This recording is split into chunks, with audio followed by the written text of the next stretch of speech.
What's up, Bad Talk family? We got another dope episode for you guys today. Today, we'll be talking about the student loan forgiveness plan and if college is a scam, right? Because there's a lot going on, and Rel and I want to give you our opinion because recent news, when I say recent, literally just a few hours ago, was announced that Biden is putting a pause and basically extending the student loan forgiveness plan. It might be good news or bad news, depending on how you take it, but regardless, we're about to go into detail now. All the links we share will be in the description below for you guys so you can follow along. But let's get into this, right? So first thing is first, as I said, let's go over the most extremely important detail is that the Education Department is putting a freeze and extending the student loan forgiveness plan until no later than June 30th. So some background for you guys. Initially, this whole thing started under Trump's administration, right? And it was supposed to end this year on December 31st. However, when Biden came around, he kept on extending this freeze. And he actually wanted to basically put off $10,000 for some of you guys. And for some of you, even $20,000. And that's complete forgiveness. However, now this is going to affect where it's just extending that freeze. So you don't have to pay student loans. I don't know if it's going to actually, follow that timeline of June 30th, though, because it seems like there's a lot of extensions that keep on taking place. But let's see how this, plays out. Right now, what we want to do, though, is break down some statistics for you guys related to the student loans. So, Rel, let's do this. Yeah. Now, most definitely. So, I have some notes here. And the first thing I want to mention is the fact that student loan debt in the U.S. totals over $1.7 trillion, but specifically the federal student loan balance is about 93% of that. Okay, now 42.8 million borrowers have federal student loan debt in the first place, and the average balance of that is about $37,787, which is a lot of money, to be honest with you. Yeah, that's definitely a lot. And as we said, right, all of this will be in the description below for you guys. But the most, key thing to really notice is how much debt this really is. Like 1.7 trillion is not a small amount by any means. And as you can see right here, this is a chart that basically is showing the national student loan debt from 2006 up until 2021. It just keeps on going up. Literally, it has not stopped. It just goes up and up and up. And this is why we're saying, is college really a scam, right? So make sure you're still watching because we will be talking about this in more detail. And I think we have a dope idea that can put a pause to all this nonsense. But before we get into that, let's break down how this debt is really taking place. So, Rel, go ahead. Yeah, so like you said, bro, about 1 in 5 Americans hold student loans. Okay, but more than half of those have 20K or less to pay, which is interesting. More than half is only 20K or less to pay. A third owe less than 10K, and 7% owe more than 100K. All right, so it's actually funny how it breaks down like that. Like I said, only 7% owe more than 100K. So, yeah, and if you really think about it, right, when you see these numbers, you're like, yo, I see a lot of people talking about, I see doctors, I see engineers coming out and say, I have $200,000 debt. But if you really take this into account, that's apparently only 7%. And this article is from Washington Post that came out in August. So the numbers might look a little different, but it can't go that crazy, right? Now, another thing is people are on two different sides, right? Now, this is where you really want to tune in.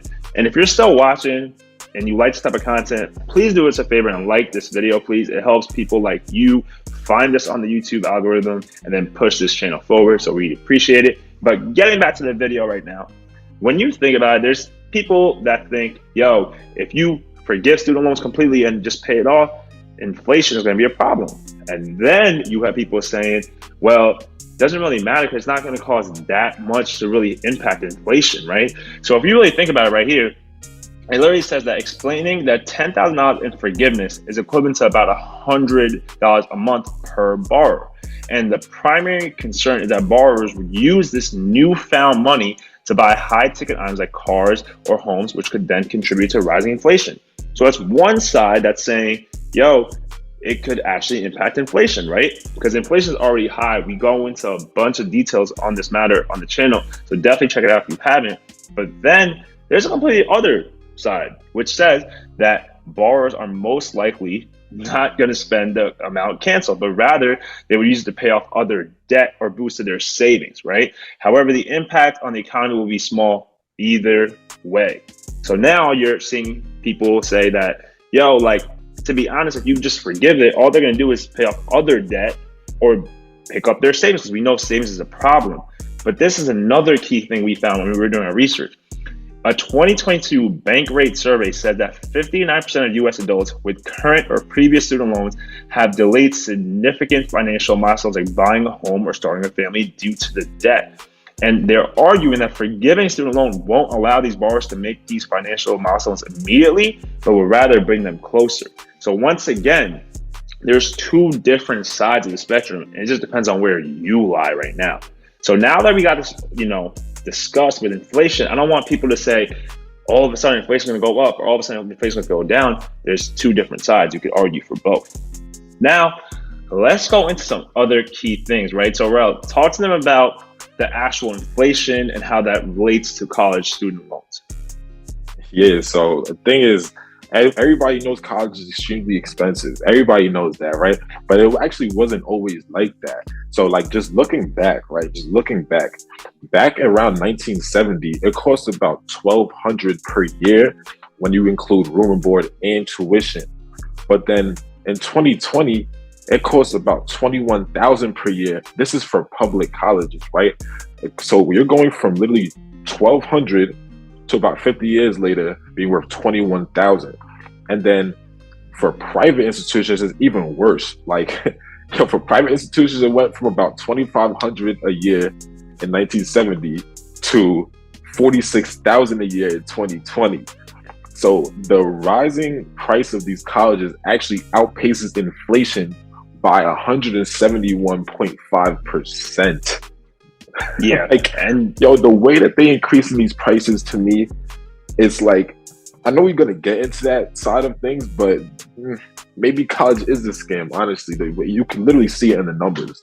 And I think that's the crazy part, right? Like, so when you guys just saw the stat and see the graph, like it's really right here in front of you. As we talked about, we're gonna have this in the description below, so you can check out by yourself as well. But it's pretty scary with tuition and fees and room and boards how the pace of this is going up, right? It's pretty insane. And we already countered the whole inflation thing for you guys, that it's not keeping up. It's not even close, right? To break it down even further, since 1990, average tuition and fees have increased 130% after adjusting for inflation. That's even sooner than what Rel was saying, right? And then the average cost of tuition and fees at a private four-year institutions have risen 124% over the last 20 years for an average annual increase of about 6%. That's just absurd when you really think about it, because at the end of the day, are we even making enough to pay for these colleges, and are the students able to take on a loan and know what they're doing? So now that we got all the data out the way, let's give y'all our opinions, right? So Raul, I'm gonna let you go first, bro. What do you think?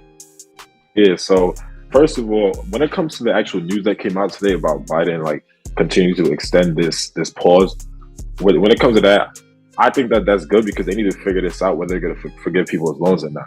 But as far as college being a scam, bro, to be honest with you, I think it depends what major you're getting into, because there's a lot of majors that are actually not going to produce you the amount of money that's going to get you enough money to pay for your loans that you're taking out.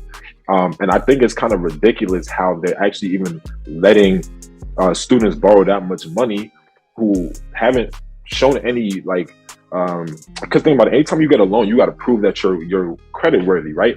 But these students are not credit worthy. They're young. They just got into the game. They're just now becoming adults, and you're giving them $100,000 as a loan. Like that's like predatory to me. That's the same thing that was happening in real estate. This is just happening in the student loan realm. But then it's like the reason they're doing that is because they know that at the end of the day, the government is the one providing the funds.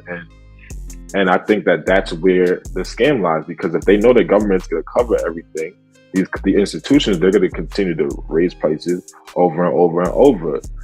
But it's like you're also not providing the jobs for these students that are going to allow them to pay this debt off. And so now a student, my advice to them is, if you're a student, you have to look at it and say, like, okay, what is the expected job I'm going to get out of this institution? What's the caliber of job? Especially like some institutions won't get you a high paying job like another institution would, even for the same major. You know, so if you're looking at the quality of your institution, you have to say like, yo, the loans I'm taking out for it, does it equate to actually what I'm going to be getting out of this job? I mean, out of this college.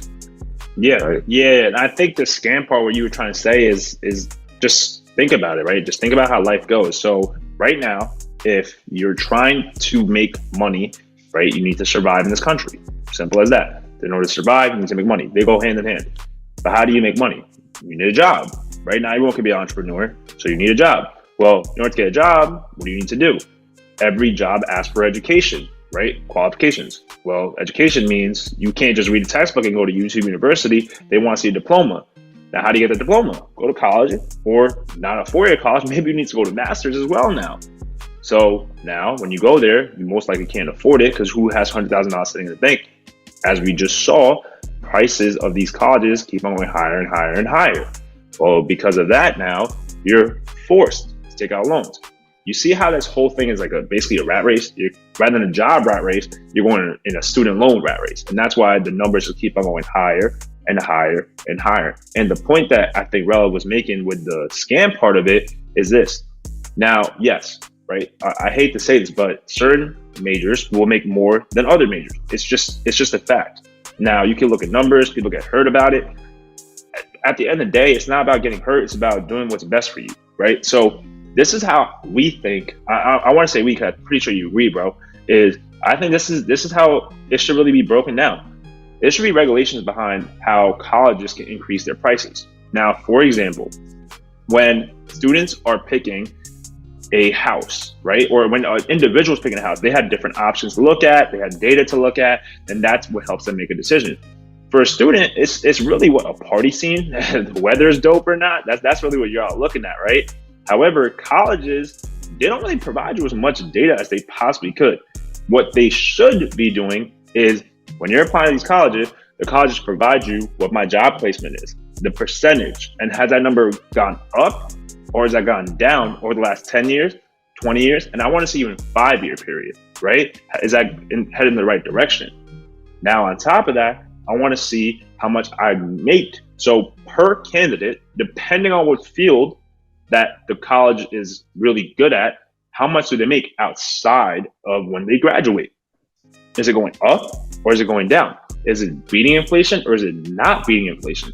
All that matters. And that's when a student should be able to say, well, yo, ABC University actually makes more than XYC University. ABC University has a better rate to actually place me where I want to go outside of college than XYZ. And because of that, I will go to this university. And until that university has a track record of going up every single year, that's when they should be able to actually increase their price. If they don't go up every year, then they shouldn't be able to increase their price. And it should be monitored on a yearly basis. If you go down, then you can't increase your price. If you go up, you can increase price. However, that price has to be adjusted according to inflation. It can't be adjusted just on a random number. So I think that's where the regulation piece comes in. Yeah, I agree. Like, it has to be certain guidelines that they have to meet. Like, if you're placing students into 6-figure jobs at a 70% rate, 70% of your students get 6-figure jobs outside of this college, then maybe you could charge this amount, per student as far as tuition and room and board, et cetera, like, and just keep those numbers on an actual measurement guideline, right? There has to be measurement behind it, because there's colleges that's like not producing much talent. There's colleges that are producing a lot of talent, and they have the same tuition rates. Like, that doesn't make any sense to me at all. There needs to be some type of regulation, because ultimately it's leaving people who go to the lower quality colleges paying the same amount of loans as people that went to higher quality colleges with higher paying salaries. And it's just it's an unfair system, and you're leaving kids to do it. A lot of times, kids who had no guidance coming in college, they didn't have parents who went to college, and that's why I say it's predatory, because they're lending people who can't handle this loan all that money. To that point, I was actually looking into this, right? There was a stat that said that college rates are actually rising, but the reason why they're rising is mostly it's because it's first generation students, right? Or two, it's minority students who are going there. So when you look at it, if you're a first generation, most likely you have no idea what's going on, right? I would say 99% of you don't have any idea what's going on. And you get into the trap and you just take out whatever loan is possible. And then minority students, at the end of the day, you're just trying to make your family better and your circumstances better. So you're going to take on whatever loan they give you to make that situation better. So yeah, it doesn't really make much sense. And I think that's where the regulation piece comes in. So that's why we're saying that is a scam. And my personal opinion on this getting extended is I think it's a good thing because it really is allowing people to get adjusted to what's about to happen, which is the recession. So they could take care of their budgeting, they can take care of their finances. And then the government also takes into account, what are we really doing with this? Are we going to do the 10,000 or 20,000 or are we going to make it happen? So that's my view on it. Yeah, bro, I couldn't agree more. And ultimately, like my final statement on it is like, I'm not saying not to go to college. I'm going to be clear on that. I'm just saying that you have to actually sit down and assess the risk that you're taking as far as what you could expect out of that college. All right. And then the loans you're taking on, because what you could expect out of them, if you know you're probably going to get a $60,000 job out of them, that major from that college will get you a $60K job, and your loans is $120K with interest that you aren't going to finish paying off till you 90 years old, like, then maybe you should reconsider and just see, is there another option for you until we get some type of regulation behind this? Because something has to change. It's either they get regulation behind this to make this a more fair practice, or students have to start taking the power back and not paying those rates and finding other ways to go about it, which a lot of people in our generation are doing, finding other ways to make money. But, you know, I get it. Like, if you have a passion for a major that you want a job with, you're going to have to go to college for it. It's just that maybe you got to pick the right school with the right rates that's going to give you the right job to pay back those rates. That's all. Yeah, no, I think that's a good summary. But if you like this type of episode, you know, definitely please let us know, right? Comment below what your take is on the student loan, right? Do you agree with the regulation idea that we're suggesting? Do you think college is a scam? Comment below to let us know for sure. All the links are in the description that we just shared with you guys as well. But this wraps up the episode. So if you're still watching, thank you. We appreciate it. Please make sure you like, comment, and subscribe to the channel. Plus hit that little notification button because we drop 2 videos a week and you don't want to miss them. Also, it's Thanksgiving week, so make sure y'all are taking your time out to enjoy this week with your family and your friends and your loved ones. But we'll catch you on Monday. Until then, peace. Peace. Soundstripe.